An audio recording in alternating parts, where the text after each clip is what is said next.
A seguir, Hora da Notícia.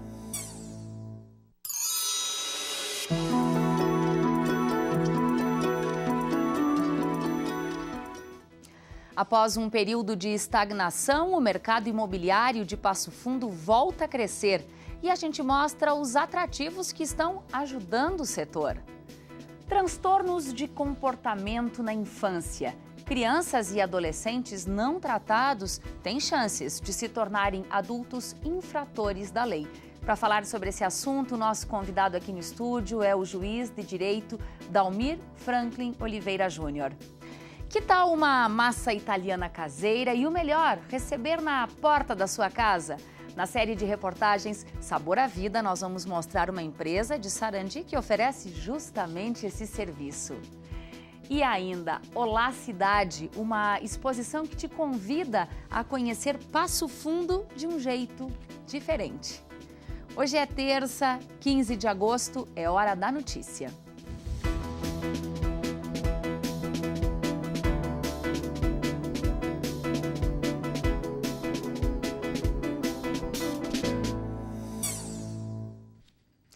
Passo Fundo é considerada a mais importante cidade do Norte Gaúcho. Por oferecer um serviço qualificado nas áreas da saúde e educação, o município é procurado por gente de várias partes do estado.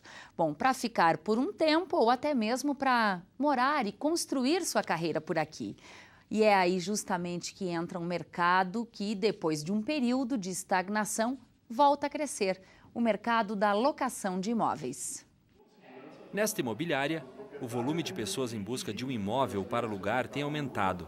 Um cenário que começa a ser compatível com outros períodos da nossa economia. E qual é a nossa função? Nossa função é adaptar, né? Descobrir a necessidade desse pessoal que chega aqui, ver qual é a realidade, enfim. E realmente a procura residencial na nossa região é muito grande, muito forte. A parte residencial da locação ela não se abateve, né? Ela se mantém. Já nesta outra imobiliária, também é perceptível o retorno de pessoas interessadas pela locação de imóveis.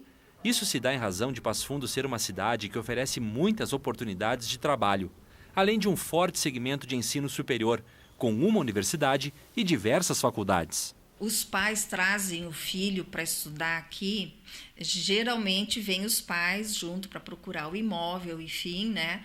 Então, esses pais, no caso das nossas locações, são os seus fiadores, né? Porque acredito que a família sempre é o suporte e nenhum pai traria o filho para cá e que tivesse algum problema ao locar algum imóvel, né? Em Passo Fundo, as administradoras de imóveis seguem os modelos tradicionais da maioria das imobiliárias do país. Ainda é muito utilizado o sistema de fiadores, onde alguém avaliza a locação de um imóvel para uma terceira pessoa. Outro sistema é o seguro-fiança, que através de um parcelamento, a imobiliária garante as parcelas do aluguel e os encargos do imóvel. E tem ainda uma terceira via, que é alugar por sistemas de capitalização. Mas é bom lembrar que hoje, em Passo Fundo, o mercado está bem maleável e a locação depende de cada caso. Nós temos hoje imóveis que alugamos até mesmo sem fiador, com desconto de 3 meses, com descontos em 6 meses, depois se altera. Então nós procuramos nos adaptar e fazer negociações. O que é o nosso projeto hoje é estarmos bem próximos dos proprietários. E uma forma que tem sido bastante usada é o título de capitalização. Então é um pouco diferente no sentido de que o futuro inquilino que tenha alguma reserva monetária, ele, se somos 12 meses, né? Esse valor é colocado numa poupança e quando ele, que rende mais ou menos o mesmo que uma poupança, a gente diz poupança porque é uma forma mais, mas é uma aplicação, né? E quando ele desocupa o imóvel, para ele é devolvido esse valor com a correção, praticamente como a poupança. E vale lembrar que uma das maiores dores de cabeça de quem muda de endereço, ainda mais em uma nova cidade, é a rede de contatos. E aí, esta outra imobiliária, percebendo esta dificuldade, implantou um sistema inovador para Passo Fundo, a locação de imóveis através do cartão de crédito. Como é que funciona? A pessoa deve trazer simplesmente seus documentos pessoais e a última fatura do cartão de crédito. Com isso, nós lançamos na plataforma, de 15 a 20 minutos sai a resposta, aprovado ou não o crédito. E tem mais um benefício, uma vantagem ainda. Se o limite do cartão de crédito do cliente não é o suficiente para cobrir a locação, ele pode apresentar uma segunda pessoa. A publicitária Graziella é um exemplo de quem alugou um imóvel neste sistema. Ela é de Cândido Rondon, no Paraná. Veio para Passo Fundo em janeiro e rapidinho conseguiu se instalar. Apenas o cartão de crédito e a gente fica mais tranquilo também, não tendo avalistas, né? É uma pressão a menos e uma satisfação maior. Importante dizer que não existe caução, eu adiantar 5, 6 meses de aluguel. Não, exatamente, não tem essa necessidade. É simplesmente, puramente pelo cartão de crédito, pela fatura do cartão de crédito, os limites que a pessoa tem, através desses limites do cartão de crédito da pessoa. Não é necessário fazer um novo cartão de crédito, é pelos cartões de crédito que a pessoa já tem. O aluguel é R$1.000, eu tenho que ter quanto de limite no cartão? Precisa ter 4 vezes o valor da locação. Tendo 4 vezes o valor da locação, já abre crédito para fazer a alocação desejada. E se o locador procura preço, localização e agilidade nas negociações, não podemos esquecer também que a imobiliária é a ponte entre o proprietário do imóvel e a pessoa interessada em alugar. Por isso, seja qual for o sistema, o que todos buscam é a segurança na locação do imóvel. Birras, teimosias, provocações são comportamentos que todas as crianças apresentam em algum momento. O desafio dos pais está em identificar o que é normal para a idade e o que pode ser um comportamento disruptivo. Crianças e adolescentes que têm esse problema e não são tratados têm muitas chances de se tornarem adultos infratores da lei. Bom, esse é um dos assuntos que será discutido no 3º simpósio sobre o transtorno do comportamento disruptivo. O evento começa na sexta-feira aqui na UPF, segue até sábado e nós estamos tratando deste assunto durante toda essa semana aqui no Hora da Notícia. Hoje o nosso convidado aqui no estúdio é um dos palestrantes, juiz de direito, professor aqui também da Faculdade de Direito, Dalmir Franklin Oliveira Júnior. Doutor, seja muito bem-vindo, sempre um prazer lhe receber aqui na UPF TV. Muito obrigado. Doutor, qual a relação do judiciário com um tema como esse, que é da área da saúde? Na verdade, a relação do judiciário é justamente da aplicação da lei, né, de estabelecimento do limite, que muitas vezes não veio em casa, não se conseguiu fazer em casa, não se conseguiu fazer na escola, nas primeiras instituições em que essa criança, saindo de casa, né, passa a frequentar. O judiciário é quase o último bastião, né, da aplicação da lei e do estabelecimento do limite. Por isso tem aquela frase popular, o limite que o pai e a mãe acabaram não dando, quem vai dar é o delegado de polícia. Muitas vezes o delegado, o juiz, o sistema de justiça. Bom, quando existem casos envolvendo a violência em crianças e adolescentes ou praticadas por esta população, quando isso acontece, quando esses casos chegam ao judiciário, é porque todas as etapas anteriores, doutor, falharam? Possivelmente. O Estatuto da Criança e do Adolescente faz uma divisão de tratamento. Quando a violência ela é praticada pela criança ou adolescente, né, nós temos uma resposta. No caso de crianças, o Estatuto estabelece uma medida de proteção, por entender que entre os 0 e os 12 anos incompletos, ainda essa pessoa precisa de ter um atendimento específico que não é de caráter punitivo ou de castigo. A partir dos 12 anos de idade, o adolescente que pratica um ato violento, aí ele responde como ato infracional e ele recebe uma medida socioeducativa, né? Isso é quando crianças e adolescentes praticam a violência. Se elas são vítimas da violência, aí a medida é a medida de proteção. É necessário que o Estado intervenha para dar proteção que eventualmente a família não está dando. Bom, durante muitos anos você foi o juiz da infância e juventude em Passo Fundo. Hoje responde como substituto, mas é o titular da Vara de Família. Pela sua experiência, tem sido cada vez mais comuns crianças, principalmente adolescentes, praticarem atos de violência? Na verdade, nós temos sim, né, um certo, né, grau de violência praticado por crianças e adolescentes que a gente acaba fazendo essa associação que é decorrente muito da questão da criação, da educação, né, da família, mas também nós estamos tentando mudar essa cultura, né, uma das formas é justamente a questão da lei da palmada, que ela veio no artigo 18A do Estatuto da Criança e Adolescente, tentando mostrar para a sociedade que é possível criar e educar as crianças sem o uso da violência física, sem o uso da agressão verbal. Então, existe sim uma incidência, mas também a lei está tentando mudar um pouco esta perspectiva e essa cultura da sociedade. Só para acrescentar a sua fala, dito ontem pelo Dr. Cláudio Wagner, psiquiatra, reagir com violência com uma criança que apresenta esses sinais é pior, porque se ensina a criança a sempre responder violentamente quando se passa por uma frustração. Então, essa é a pior escolha que a família pode fazer. Exatamente, né? O que a gente tem sustentado, tem dito muito, é de que a gente tem que romper o ciclo da violência. Se porventura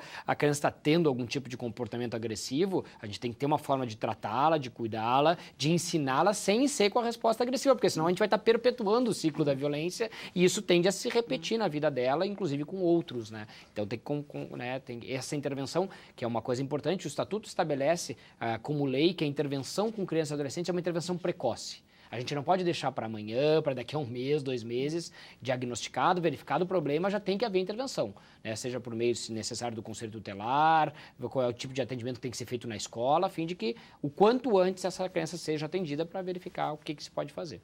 Quando há infrações envolvendo adolescentes, normalmente elas são de que natureza? Nós temos vários tipos de infrações previstas, né? Na nossa sociedade, a gente vê mais a questão do crime contra o patrimônio, né? O furto, o roubo, que tem a violência além da subtração do bem. Tem muito envolvimento com o tráfico ilícito de entorpecentes, que é muito violento. Então, às vezes, lesões corporais, homicídios, né? Então, geralmente gira em torno desse tipo de crime, de ato infracional que a gente enfrenta no juizado da infância.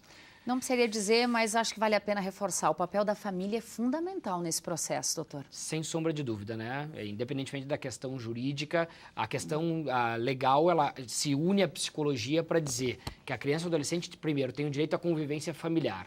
Então, é um direito específico dessa população, desse sujeito, né, que é de ter família, ou seja, alguém que cumpra a função materna. A função materna é aquela do cuidado, do afeto, do amor, que é necessário no desenvolvimento psíquico da criança, mas alguém que cumpra a função paterna, que além da questão do afeto e do amor, tem alguém que estabeleça o limite. Então, a família pode ser o pai e a mãe biológico, não precisa necessariamente, mas alguém que cumpra a função materna, e a função paterna na vida da criança é essencial para o bom desenvolvimento psicológico, psíquico dessa criança, né, para que ela possa viver em sociedade futuramente. Doutor, muito obrigada pelas informações e um bom evento aí a partir de sexta-feira. Muito obrigada.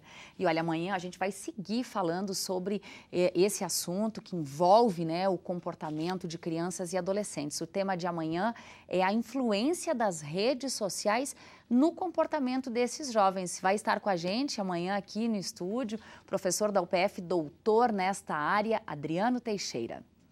Que tal saber um pouco mais sobre as experiências e as vivências de profissionais de saúde que também são escritores? Então, olha só, a Faculdade de Medicina da UPF promove hoje à noite mais uma edição do ciclo de palestras. O bate-papo da noite de hoje é com o médico, veterinário, professor e vice-reitor de pesquisa e pós-graduação aqui da UPF, o professor Leonardo Barcelos. Também participa a médica nefrologista Fabiana Piovesan e ainda o médico vascular Ronaldo André. Bom, o evento começa às 7h30 da noite no auditório da Faculdade de Medicina, que fica em frente ao Hospital São Vicente de Paulo. A entrada é de graça e toda a comunidade está convidada. O serviço diferenciado de uma fábrica de massas de Sarandi. E sabe quem ganha? O consumidor. Essa história curiosa a gente te conta depois do intervalo. Nós já voltamos.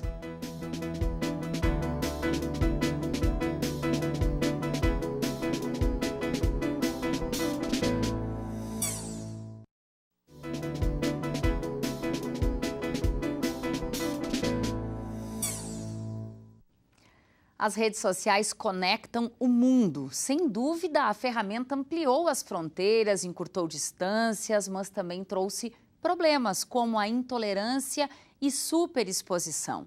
O Estúdio 4 desta semana debateu o assunto. O programa vai ao ar hoje às 11 da noite e tem 2 reprises, na quarta, às 8 horas da noite e na sexta-feira, às 11 horas da noite. Agora eu te pergunto, você conhece bem a cidade onde mora? Olha, até onde eu sei, a gente sempre pode conhecer um pouquinho mais. Em Passo Fundo, então, nós temos muitas oportunidades para isso. Hoje a gente mostra uma delas, é a exposição Olá Cidade, da fotógrafa Fabiana Beltrame. As fotos são pequenas, mas dizem muito sobre Passo Fundo.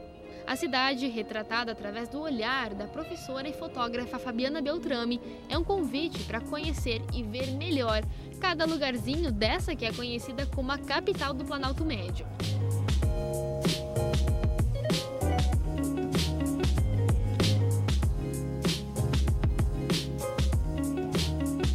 Pois é, às vezes a gente nem se dá conta, até esquece como Passo Fundo pode sim ser um lugar muito bonito. Mas tudo bem, se você quiser tirar prova, é só aparecer na galeria da antiga estação férrea do Parque da Gare. A maioria das fotos foi tirada pelo celular e cada uma conta uma história diferente dessa cidade que cresceu e cresce todos os dias. Eu acho que é a vontade de conhecer e de que as pessoas conheçam também, né? Aonde a gente mora, porque afinal de contas Passo Fundo é a casa de todo mundo, de todos nós que vivemos aqui, né? E eu acho isso importante, a gente olhar ela com carinho, com cuidado. A gente precisa, né, ter ares, entende, também de reflexão, de olhar uma imagem, de compreender aquilo, e eu acho que a fotografia traz muito isso, ela nos ensina a ver. A exposição fica aberta ao público até o fim de agosto. Ela foi patrocinada pelo programa Com Saúde aqui da UPF. É que ver essas imagens e se lembrar do lugar onde a gente vive, se identificar com ele, pode sim fazer muito pela nossa qualidade de vida. A fotografia é uma linguagem muito bacana, ela desperta um universo simbólico, né, de cada um. E muitas vezes a gente fica esperando que um medicamento resolva o nosso problema, que o outro resolva o nosso problema. E aqui a gente tem um espaço bacana de cultura, que a gente pode vir, passar a tarde aqui, conversar com as pessoas, revisitar lugares que a gente passa cotidianamente e não se dá conta. As fotos estão numa altura do meu olhar, eu tenho 1,50 m, então é um olhar baixo, mas é porque é o meu ângulo de visão. As fotos a qual eu olhava mais abaixo, na maioria delas, eu também estou com a foto mais num tamanho menor. Tem fotos que estão no chão, porque foi do chão que eu vi aquela imagem, né? Então, assim, eu quis me colocar na cidade e ela se coloca a mim. O olhar da fotógrafa Fábia Beltrame é muito atento. Eu descobri ali que em cima da catedral tem uma santa, que é a Nossa Senhora da Conceição, né, que é a padroeira de Passo Fundo, que eu nunca tinha visto. Eu não sou de Passo Fundo, mas estou aqui há 17 anos e nunca tinha visto. Então, essa possibilidade dessas trocas, dessas aprendizagens é bastante interessante e a exposição permite isso. Se você é aluno da graduação, pós-graduação, residências multiprofissionais ou cursos técnicos aqui da UPF, tem alguma pesquisa? Então pode participar da 4ª Semana do Conhecimento. As atividades acontecem de 6 a 10 de novembro e as inscrições podem ser feitas até amanhã no site upf.br/eventos. Esses últimos dias de inverno até parecem de primavera. Manhã e noite mais frias e um calorzinho à tarde. Veja agora se o tempo continua assim nos próximos dias.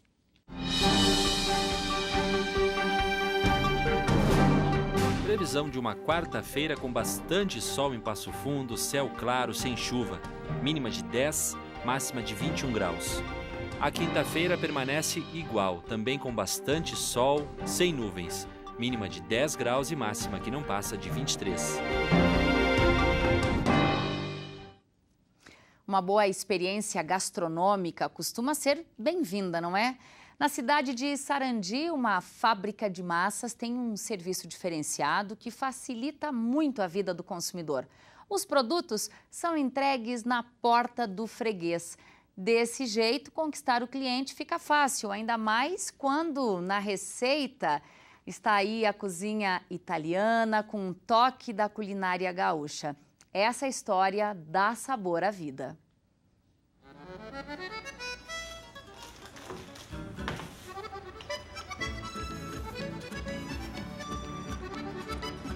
Boa tarde. Como é que tá o senhor? Tudo certo? E quem não gosta de facilidade, não é mesmo? Já pensou o produto chegando na porta de casa? Oi, boa tarde. Encomenda.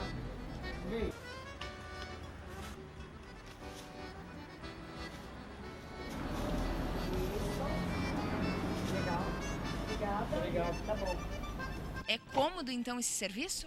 É muito cômodo, confortável, né? Demais que a gente trabalha, a maioria do pessoal trabalha, então tendo o produto em casa beneficia bastante a gente, né? Como o nosso dia a dia é muito corrido e a gente não consegue ter tempo de sair daqui da loja para ir buscar o produto, fica bem mais fácil nos trazerem aqui.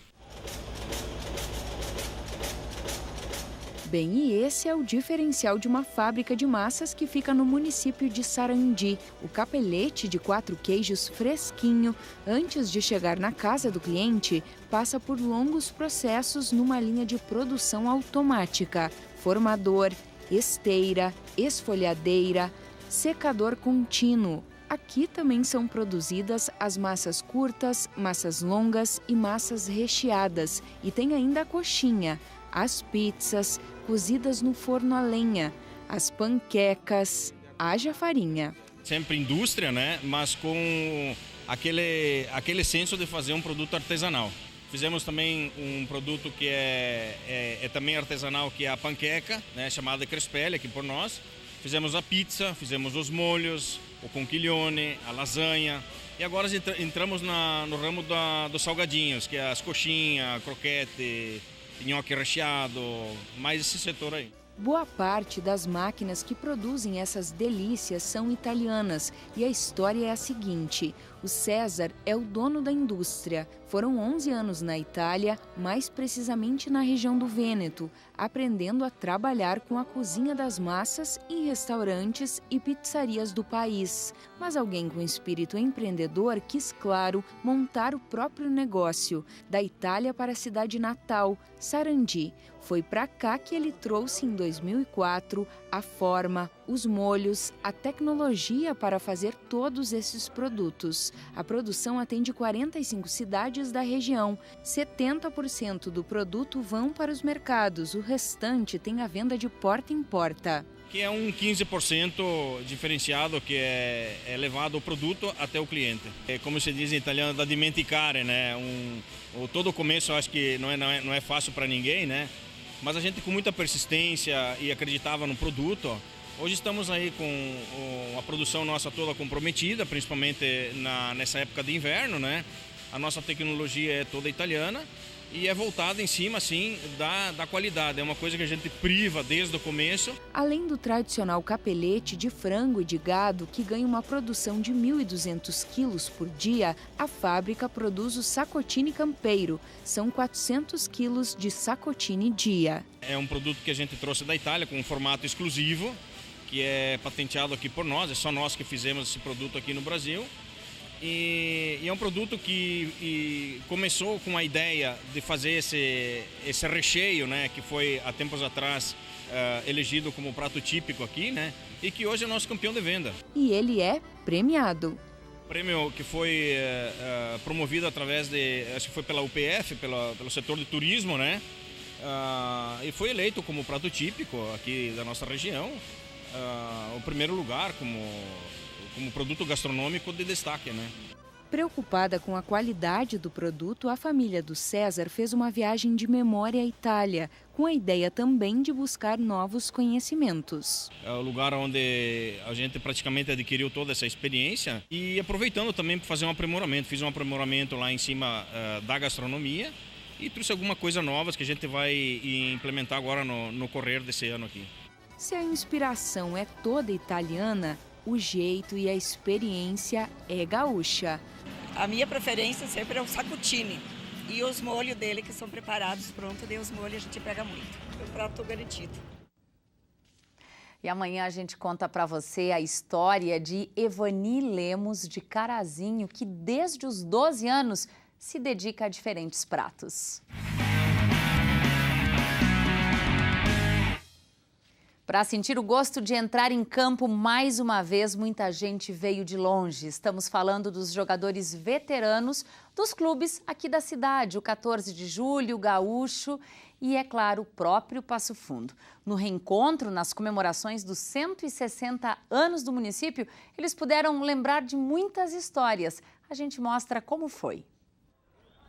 O olhar do seu Florão é bem conhecido. Não é por menos, fotografa os jogos dos times de Passo Fundo desde os anos 70. Tudo começou porque era torcedor ferrenho do 14 de julho. Acabou se profissionalizando e pronto, desde então não sai de campo. Por isso, é claro que ele não ia faltar ao clássico Gaúcho versus Passo Fundo. Foi rever os amigos que já não via há muito tempo. Eu tenho fotos de campo cheio de gente. E agora o jogo vai pouca colaboração. Um deles é o Mazarop, goleiro famoso aqui na cidade. Ele veio do Paraná só para jogar mais uma partida com os colegas. Nessa hora, impossível não lembrar de como as coisas eram há pelo menos 30 anos. Tinha um grande apoio, tinha os apaixonados aí do futebol do Passo Fundo, né? E nós tínhamos grandes equipes, tanto a equipe do 14 como a do Gaúcho. Eu participei das duas equipes, então nós tínhamos equipes boas aí, né? Depois veio o Passo Fundo, eu participei do Passo Fundo também, então joguei nos três clubes da cidade. Muito gostoso hoje estar de novo aqui, né?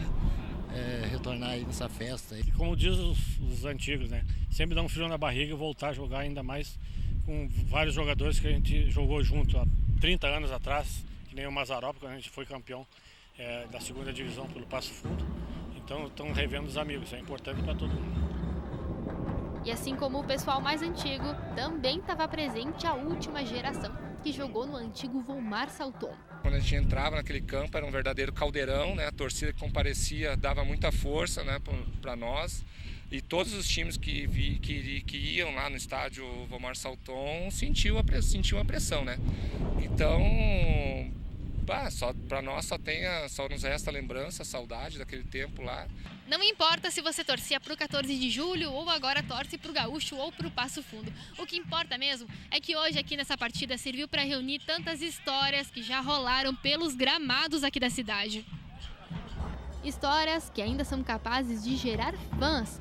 Olha aí o Eduardo prestigiando o clássico. Acho que é legal porque os jogadores, os ex-atletas estarem dando uma oportunidade de voltar a jogar, sentir a mesma experiência do que sentiam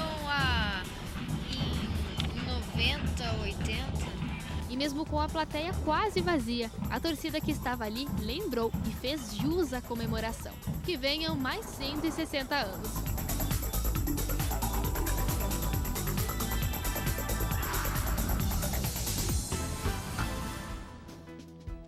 Hoje a gente fica por aqui. Você pode rever o Hora da Notícia às 7h30 da noite e às 10h30 da noite. Obrigada pela sua companhia, uma ótima terça e até amanhã.